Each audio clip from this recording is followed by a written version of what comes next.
Ya está con nosotros el doctor José Ramón Eguíbar. Doctor, ¿cómo está usted?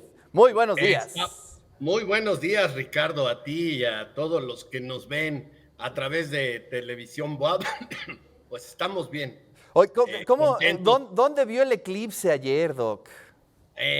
Abajo de la torre de gestión con los compañeros de la Dirección General de Desarrollo Internacional, pues un fenómeno, ¿verdad? Siempre muy interesante.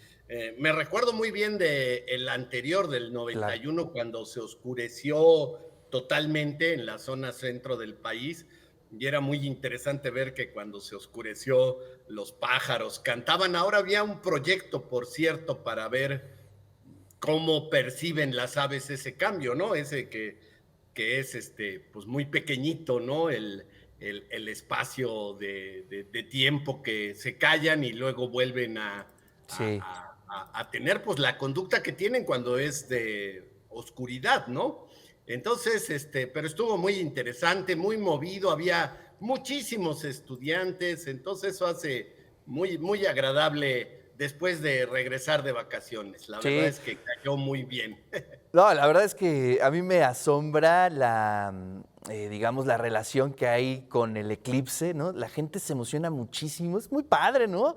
Y que Sí, prácticamente todo el país se suspendió por unos minutos, pues para levantar la vista, ¿no? Obviamente con todo lo requerido, pero para seguir este fenómeno que, bueno, pues míticamente tiene historias, tiene avances tecnológicos, científicos en su alrededor, pero sí, la verdad es que es muy interesante, Doc. claro, claro, sí, pues no deja de ser un fenómeno natural y a mí lo que me encanta pues es que desde que el hombre es hombre, todas las culturas pues se fijaron en los astros y tuvieron ideas acerca de qué papel jugaban los astros en nuestra vida, etcétera, etcétera. Y aquí hemos hablado varias veces de los ritmos circadianos, estos que están muy cerquita de un día, pero también hay los ultradianos, los que duran menos de 24 horas, y los infradianos que están en relación a la traslación de la Tierra alrededor del Sol y pues las distintas estaciones del año.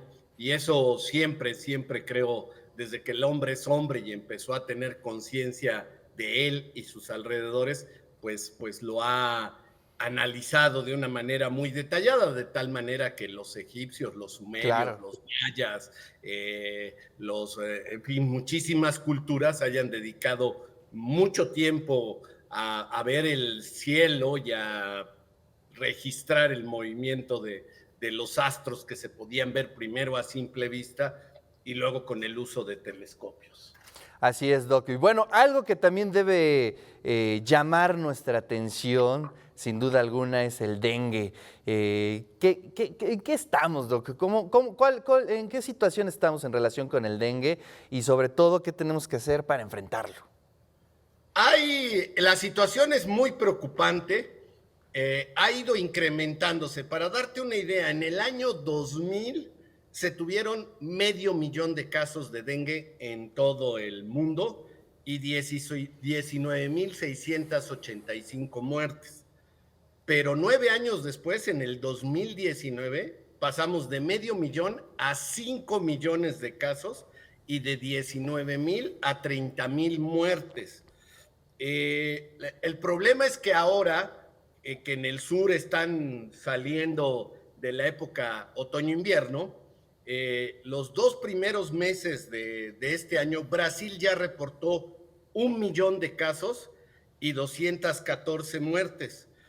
Y la zona de Sao Paulo se tuvo 300 infectados de dengue por cada 100,000 habitantes. Pero si Uf, alguien quiere hacer la equivalencia, digamos, si vamos a la Ciudad de México, lo bueno es que hay altura, ahí no se transmite, pero pues saquen, ¿no? ¿Cuántos infectados hay de dengue? Son muchísimos. Y Perú también se incrementó y Argentina. Perú ya reportó 31,000 casos en solo 2 meses y Argentina 74,000 casos. ¿Qué podríamos decir, por ejemplo, del sudeste asiático? Pues también Sri Lanka, Vietnam y Laos han reportado un incremento de casos y África. ¿por qué hay este incremento de casos? Esa sería la pregunta obvia, ¿no? Y se dice que son 3 factores. Uno es la urbanización. La urbanización es ideal para los mosquitos. ¿Por qué? Pues porque hay muchos depósitos de agua que dejamos por ahí. Entonces, antes de que venga la época de lluvias, vuelvo a pedirle a la gente que revise el perímetro de su casa y haga algo que se llama descacharrización. Qué palabra más chistosa, ¿verdad? Pero así le han dicho en salud pública desde hace muchos años. ¿Qué implica esto? Por retirar las tapitas de las botellas plásticas o de los garrafones que estén por ahí que puedan almacenar agua, las llantas, latas de atún, de cualquier cosa que estén tiradas, cualquier cosa que sea un reservorio de agua es ideal para la reproducción del mosquito. La hembra mosquito va a ir a poner ahí los huevos y pues se van a generar, requieren de esa agua estancada. Si el agua se mueve, ya no se pueden criar los mosquitos. Entonces, pues hay que empezar desde ahora porque se ve que en el sur del continente particularmente, pues hubo un incremento muy importante. Entonces decíamos, la urbanización como primer factor. Segundo, volar desde cualquiera de estos países que mencioné a México lleva 11 horas. Entonces, la movilidad humana puede traer a personas enfermas que aquí las pique un mosquito y entonces ese mosquito se infecte y ya pueda transmitir el dengue, o que vengan mosquitos de polizontes, ¿verdad? Se suben al avión también sin pagar y se abren aquí las puertas y el mosquito se disemina. Entonces, lo cual es real, ¿no? Y tercero, el cambio climático. Al parecer, el cambio climático ha favorecido la reproducción de los mosquitos. Entonces, tenemos estos 3 factores que están fuera del control de cualquiera del que nos está viendo. Entonces, pues lo único que nos queda, insisto, es descacharrizar, quitar todas las reservas de agua y estar atentos, el sector salud, a los casos de dengue y informar. Y yo tomé este tema para empezar este periodo porque quizás no lo vemos porque estamos en época política y en época de elecciones, pero si tú te pones a buscar en las redes sociales, volvió a salir el malo de la película, o sea, Bill Gates, ¿no? Bill Gates es el culpable del aumento del dengue porque él anda financiando para hacer mosquitos resistentes y esa es la causa del dengue. Es exactamente al revés. Efectivamente, la Fundación Melinda y Bill Gates, desde hace mucho tiempo, se dieron cuenta que era muy difícil controlar que no te pique un mosquito. Es prácticamente imposible, ¿no? Si se mete este mosquito espía que va en el avión y tú viajas de noche y te duermes y te pica, pues ¿cómo le haces para prevenir esa picadura? Es realmente difícil, ¿no? Tendrías que fumigar el avión y eso no se puede hacer. Estoy dando ese ejemplo para los mosquitos polizontes, pero piensa en tu casa. Entonces han hecho varias medidas. La más efectiva, sobre todo en África, para el control del paludismo, hablaremos en otra ocasión si quieres de eso, es usar estas tiendas, estas mallas que se ponen sobre la cama y que se impregnan de insecticida. Y entonces ya no se hace el riego de insecticida como se hacía antes, que tiene efectos ecológicos importantes. Entonces, esas tiendas las ha financiado la fundación. Y la otra cosa que descubrieron un grupo de investigadores es que cuando la hembra de mosquito, más bien los machos de mosquito, se infectan con la bacteria que se llama Wolbachia, el nombre no importa, esas bacterias no infectan ni a peces, ni a aves, ni a mascotas, a nadie. Es exclusiva de los mosquitos.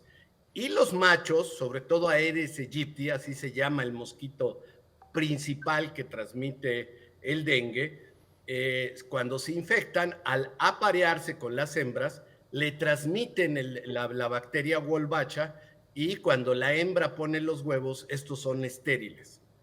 Entonces tú acabarías con el ciclo de reproducción de los mosquitos si tú liberas una cantidad suficiente de machos infectados con la bacteria que les digo, se llama Wolbachia, vuelvo a repetir el término. Entonces ya se han hecho experimentos controlados en el Caribe, en África y particularmente en Brasil. De hecho, en Brasil, si ustedes buscan en YouTube, pongan dengue en Brasil, va a aparecer una gráfica que es muy interesante. El número de casos es mayor en las zonas donde no se liberaron los mosquitos infectados, los mosquitos macho infectados, que en aquellas que no lo hicieron. De tal manera que ya se ve un efecto. Habría que regar un número importante. Les voy a contar aquí una cosa. La mosca de la fruta es un problema terrible en todo el mundo. Las moscas nada más se aparean una vez. Entonces aquí en Chiapas tenemos una de las fábricas más grandes de esterilización de moscas por irradiación, porque pasa exactamente lo mismo. Si se copulan una vez y tú las irradias y son estériles y las liberas, pues ese macho que se aparea con una mosca hembra no va a dejar descendencia. Ya ha sido un mecanismo de control de la mosca de la fruta en México. No tengo los datos recientes, pero México era uno de los países que menos problema tenía y por eso podíamos exportar por las frutas que se producen en México, que son muchas, ¿no? El mango, la piña, la papaya, etcétera, ¿no? Porque no tenían mosca de la fruta gracias a esta maniobra que se hace. Bueno, lo mismo pasaría con los mosquitos, nada más que en vez de irradiarlos, pues les ponemos esta bacteria que se puede cultivar. Entonces, no le hagan caso a esa, es evidentemente una noticia falsa que no tiene razón de darse y pues es un mecanismo de control de los mosquitos, porque la urbanización no los vamos a quitar, ni tú, Ricardo, ni quien nos ve, ni yo, nos vamos a ir mañana al campo, a vivir al campo, ¿verdad? Para disminuir el impacto de la urbanización, ni mañana va a dejar de haber menos vuelos. Claro. Solo de avión, puede ser a través de un barco transatlántico, así llegó aquí la viruela, por ejemplo, durante la conquista, entonces pues no se puede. Y por último, el cambio climático, pues cada vez se ve más difícil. Ojalá y pronto descarbonicemos a la atmósfera y logremos los objetivos que se ha planteado a través de la ONU para el desarrollo sustentable, ¿no? Entonces, quería traer este tema porque sí me llamó, que en vacaciones a mí me empezó a llegar, y ya ves que si le das clic te llega otra noticia, y si le das clic Nuestro amigo el algoritmo, ¿no? el algoritmo, la inteligencia artificial, y dije, ¿qué está pasando? Hay toda una campaña en contra de la liberación de mosquitos, como hubo un movimiento de antivacunas en el COVID. Así es. Ya estamos viendo los resultados, ya ha habido brotes fuertes, sobre todo de sarampión, pero acabo de ver uno de paperas, creo que en Kansas. En fin, si no nos vacunamos, nos arriesgamos. Es la mejor herramienta. Las vacunas nos dieron 15 años más de vida, ¿no? Así es. Entonces, los mosquitos nos están afectando porque pues hemos dado los humanos las condiciones para que ellos se reproduzcan, vivan y nos piquen. Las hembras necesitan picar de 2 a 3 veces para poder poner huevos y reproducirse, y pues les gusta la sangre es un alimento completo. Exacto. Aquellos que les gusta la moronga o cualquiera de estas cosas sabe que es deliciosa, sobre todo con cebolla y frita, ¿no? Pues, así es. Ahora sí un que buen taco con salsa verde. Hay de todo, como en botica, Doc. Ay, como en todo. Ya hay gente que ahora ya no, pero yo de chavo me acuerdo eso, ¿no? Era la morcilla que hacía mi abuela, era muy buena. Entonces, los mosquitos les gusta la morcilla, digamos, ¿no? Entonces, Ni hablar. tenemos que lidiar contra el insecto, y ojalá esta medida que fue financiado por la Fundación Melinda y Bill Gates, que aunque están separados, se divorciaron, la fundación sigue y sigue otorgando muchos miles de millones de dólares al año a distintos proyectos, ¿no? Por ahí, para decirles, para los que ven, entren a la fundación. Hace muchos años hicieron un concurso y creo que ya encontraron que alguien desarrollara un baño, una taza de baño por $1.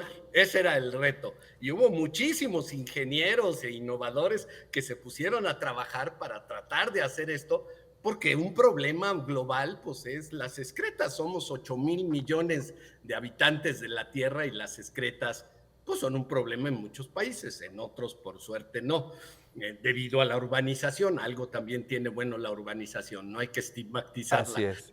Pero eso quería traer para inicio, para que nos vayamos preparando. Se espera que esta etapa ciclónica, dado el cambio climático, sea fuerte. Entonces, en cuanto empiecen las lluvias, por favor, revisen el perímetro de su casa, hablen con sus vecinos, quiten las llantas tiradas, y todos los reservorios de agua, y esa es una manera de prevenirnos a nosotros Claro. mismos de ser infectados. Doc, pues muchísimas gracias y buen inicio de actividades en la universidad. Le mandamos un abrazo y nos saludamos el siguiente martes. Así será, vamos a darle muy duro de aquí hasta julio. Un abrazo. Gracias, ahí está la voz del doctor José Ramón Eguíbar, como siempre interesante su columna.